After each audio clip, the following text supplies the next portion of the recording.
Fala aí, torcida, a gente tá de volta com o nosso canal Vamos Vasco, com as notícias aí do Vascão. O Vasco que vai enfrentar amanhã o Fortaleza às 6h30 da noite, jogo fora de casa pelo Campeonato Brasileiro.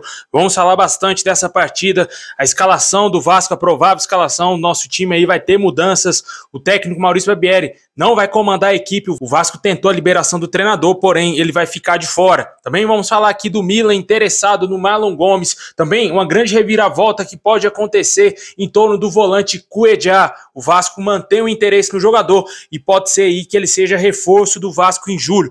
Fica até o final, muita coisa pra gente falar no vídeo hoje, mas já deixa o like, se inscreve aí no nosso canal se você não tá inscrito, ativa o sininho das notificações para você receber os vídeos postados aqui diariamente no nosso canal Vamos Vasco.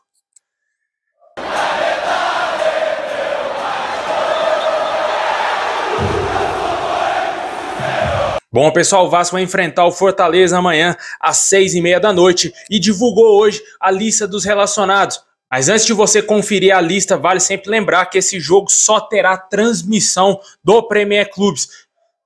Confira aí agora na tela a lista dos jogadores que foram relacionados para a partida de amanhã.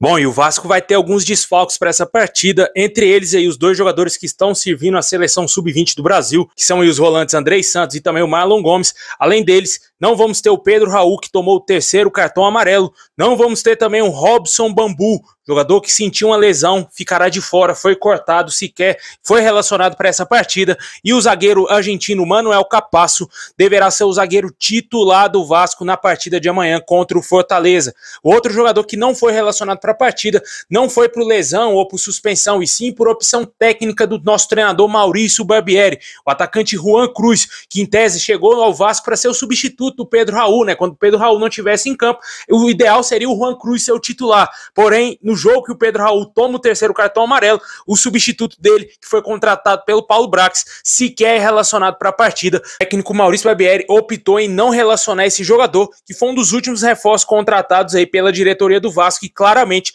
vem dando mostras que foi uma péssima escolha do Paulo Brax, diretor executivo do Vasco, que trouxe esse jogador medíocre para jogar no Vasco, né, cara? O cara não servia pro Santos. Qual o critério de servir pro Vasco, né? Não consegui entender essa contratação e ele não vai ficar sequer no banco de reservas amanhã. Esses vão ser os desfalques do Vasco e também, claro, não vamos ter o técnico Maurício Barbieri, que vai cumprir suspensão após ter sido expulso lá na primeira rodada do Campeonato Brasileiro contra o Atlético Mineiro. Ele cumpriu suspensão automática no jogo seguinte contra o Palmeiras, e a outra suspensão ele vai cumprir nesse jogo contra o Fortaleza. O Vasco tentou ir ao STJD para tentar suspender essa punição, porém o STJD negou ao Vasco e o técnico Maurício Barbieri não vai comandar a equipe amanhã, e o Vasco será comandado pelo Maldonado. Muito possivelmente o time do Vasco amanhã deverá ser o goleiro Léo Jardim, a lateral direita com o Pulmita Rodrigues, a zaga, enfim, com o Manuel Capasso, né, conseguindo a vaga de titular.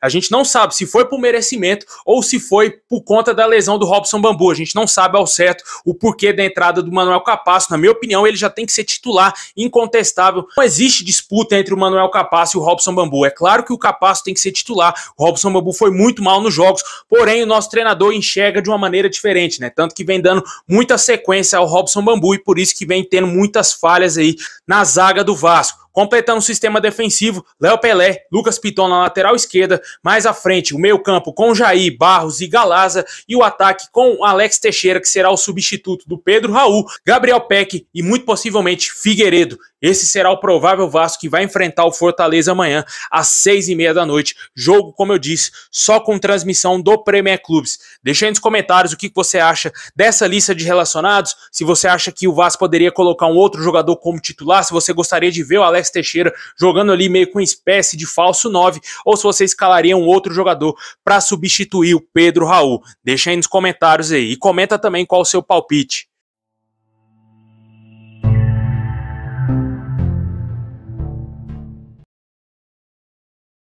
Bom, pessoal, na seleção brasileira sub-20, o volante Marlon Gomes vem chamando a atenção do mercado europeu. Entre alguns clubes, o Milan estaria preparando uma oferta para contratar o jogador nessa próxima janela de transferências. O jogador que vem sendo um dos destaques aí do Mundial sub-20, já marcou gol com a camisa da seleção, já foi um dos principais jogadores nas partidas aí da seleção brasileira, e a gente espera que o Marlon Gomes continue no Vasco, né? Porém, o assédio dos clubes europeus é muito forte e com certeza o jogador pode sair com um valor bem abaixo do que o Vasco poderia vender ele no futuro, né? A gente não tem ao certo aqui qual seria essa oferta que o Milan prepara para contratar o jogador.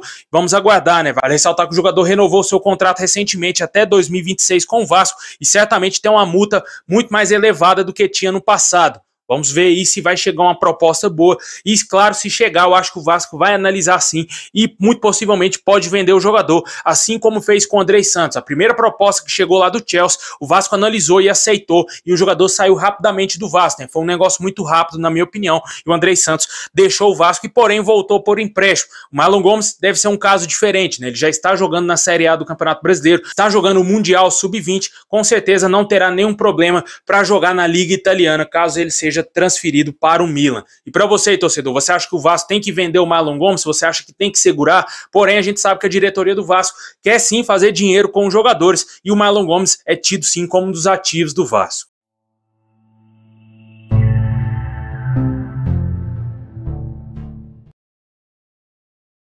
Bom, pessoal, como a gente falou aí do Marlon Gomes que pode sair do Vasco, também a gente espera a chegada de reforços, né? Porém, vem se complicando dia após dia, né? O Vasco não dá mostras que vai fazer grandes investimentos nessa janela de julho. Porém, de acordo com algumas informações, teve uma grande reviravolta com o volante Cuejá.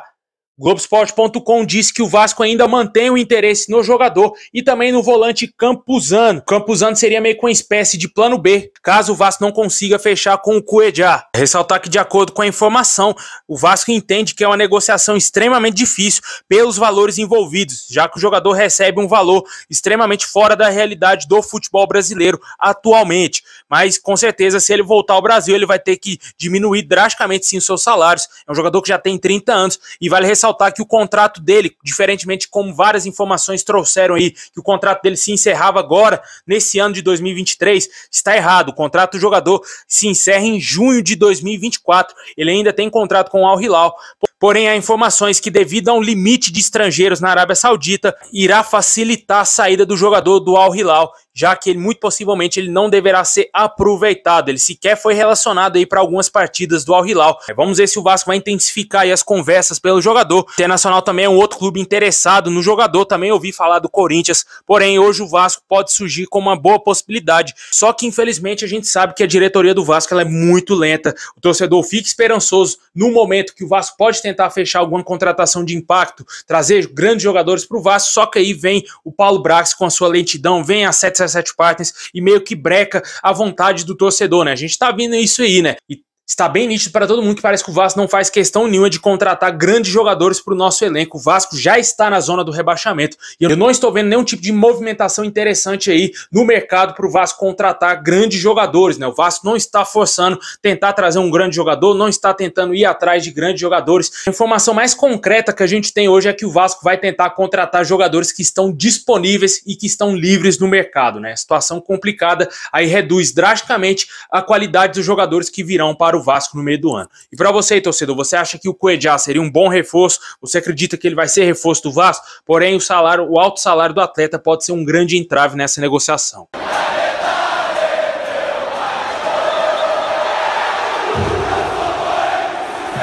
Bom, pessoal, esse é o vídeo de hoje. Valeu por ter assistido até o final. Deixa o like, se inscreve e ativa o sininho. Tamo junto, forte abraço. Saudação vascaína a todos e é nóis.